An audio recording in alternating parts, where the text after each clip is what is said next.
দুদিনের জন্য বেড়াতে এসেছি দিদি বাড়িতে, বাসন দিয়ে বসিয়ে দিল।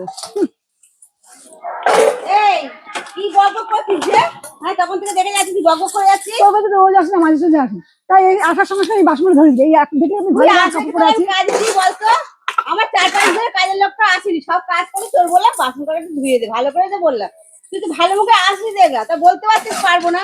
এসে তুই এবার গদগদ করছিস। আমি মুখের উপরে না করতে পারি না। মুখে বলে না করতে হয়, তার তো মাছ যাবে না আমার বাড়িতে। তুই জানিস তো আমি বাড়িতে কোনো কাজ করি না, তা তুই কি দিদিকে করি এতগুলো বাসন? দিদির কষ্ট একটু বুঝলি না, যে দিদি সব কাজ করে সকাল থেকে উঠে কাজের লোকটা আসবি বলে তো বললাম বাসন অল্প কটা আছে যে একটু মেজে দিস। তোর তো কাজ করে অভ্যাস আছে, আমার তো অভ্যাস নেই না। থাক বাবা, তুই আমার বাড়িতে এসে বুঝে যে থাক। না না, মাঝে যখন মেজেই ফেলি, থাক, কাজ অত করতে তোকে হবে। দেখতে হবে না। বাস থাক, রেখে দে রেখে দে রেখে দে, ধুয়ে দেবো না। এত গলার বাড়ি থেকে তুই বলবি সবাই রে দিদি আমার খাটিয়ে খাইয়েছে। ওট রাখতে করতে হবে, রাখ। আমি করে আমার যত কষ্ট করে নেবো, রাখ। দেরি হয়েছে তাই তোরা বললাম বসে আছিস, তুই যা একটু বাসন করা ধুয়ে দে। সেই তো আসলাম, আসার সঙ্গে সঙ্গে তো বসে দিবি। বলতাম না। তুই তো আসার সঙ্গে সঙ্গে বসে দিবি বাসন দিয়ে। আরে সঙ্গে সঙ্গে হ্যাঁ হ্যাঁ